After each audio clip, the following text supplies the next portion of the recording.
Welcome back to the boat park. I have Mike Lennon here, Quantum Sails. We're with Bully's Boat here. And it's funny, I've seen two ILCA world champions in the boat park already, so it's a who's who. And they're both using Quantum Sails. That was an almost seamless segue. But just tell us about the sails development. In fact, you had something to do with the ILCA sails, a little bird tells me. Yeah, that was a while ago now. But yes, in fact, here we did a lot of the development work on the laser sail when we were transitioning from the old cross-cut 3.8 sail into the new radial sail. Well, it's not so new anymore.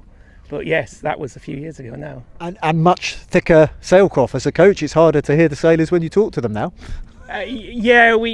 One of the briefs from the class at the time was to make the sails smoother, look more pleasant to the eye.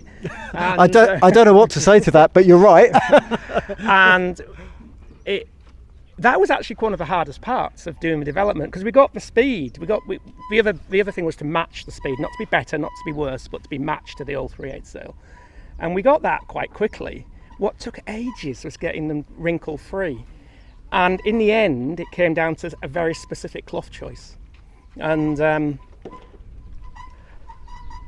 I don't know where the class is with cloth now, but when we finished the development work, we had the right cloth on the sail, and the sails were pretty nice. I have seen some photographs more recently where they can look a bit, and I think that's cloth related. I mean, that's really interesting to know from an expert. And one of the things is obviously the sails just do age. Yes. As well. Nothing lasts forever. Yeah. Looking at the Moth, we're here because this is one of your sails. Yes. You tell us about the development and a bit more about the class for people who don't know the ins and outs. Oh, a bit more about the class. Well, it's a developing class, isn't it? Of all the development classes, it's the one that develops, properly. And I came into Moth sailing in 2007, and we were doing 12 knots upwind. Now, if you're not hitting 20, you're off the pace.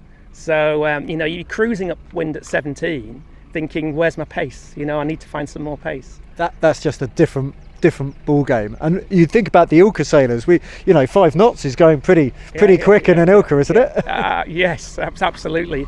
And obviously, there are speed differences within a strict one design because of the way the boats are sailed. Well, couple that with gear choice and different hull platforms and foil platforms, and have you seen some of the latest foils? They look like rudders. They're about this big. I mean, it's just, to me, it's absolutely amazing.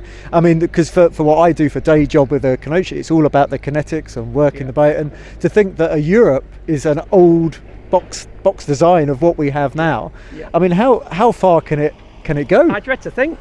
I don't know. You kind of think it's gonna plateau at some point, but the level of sailors coming in is so high. So it's just, and they put so much effort in and so much time in training.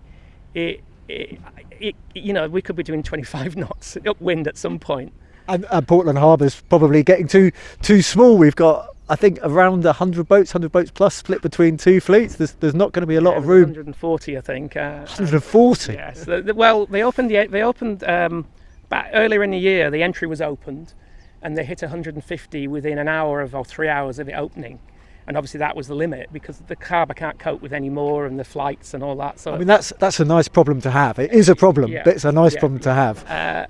But I think there was a little bit of, oh God, there's a limit, I better enter, and I'll worry about getting there later, because quite a few people dropped out, and now that we're down to 140. That sounds good to me. I'm looking around. It really is a world championships. I've got all the sails in the background, a lot of different countries represented, and these are the top sailors from the country. There's a couple of guys here who are just doing the UK Open because they have sail GP duties or their Cup duties and what have you. Yeah, absolutely. Yeah, and a lot of the Rob Greenhalgh and a couple of other guys have gone off to do the Capes, because they're being paid, and that's what they do. Professional sailor. They've gone off to do that, and they're back on Sunday to get lined up for Monday morning. Yeah. Amazing. I worked out if I interviewed everybody that I wanted to, or I thought would be a good interesting. I'm here for a month. But can you just how did you get into the class? This is a question I keep on asking everybody. Well, I've got to blame Paul Brotherton of all people for that, because he had an early. I blame Paul for lots of things. Well, a lot of people do, I'm told. He had a prowler, and he said you must go for sailing it. You have to go for sailing it. So I I got on the foil somehow, and it was a beautiful sunny, afternoon, and I sailed across Chichester Harbour, sun beaming out and beautiful breeze, thinking, oh, I love this, I've got to do this. And that's how I went and bought a Blade Rider. And the rest, as they say, is history. Yeah, that's 15 years ago, yeah. And who of your riders would you say is the one to watch? I need to be there on shore. Think it's really open. I mean, I don't know. We've got a few good guys. Obviously, we've got the two Ilka champions. I'm showing my age when I say laser. The two Ilka guys, world champions. They're probably quite unpracticed because they are focusing on their Ilka campaign. So they've done very little. Well, it's a pretty important year. Well, exactly. And quite rightly for them as well. But this obviously is a nice distraction for them. So they'll do well, but I'm not sure they're going to win it because some of these guys are full time. So I wouldn't. I'll ask me after day one who's going to win. Because right now, honestly, I don't know. If I ask you on the final day, you'll be spot on. You'll be spot on. Yeah. Thanks so much for your time. You're going to be a busy man this week, but really enjoy it. Thank you very much.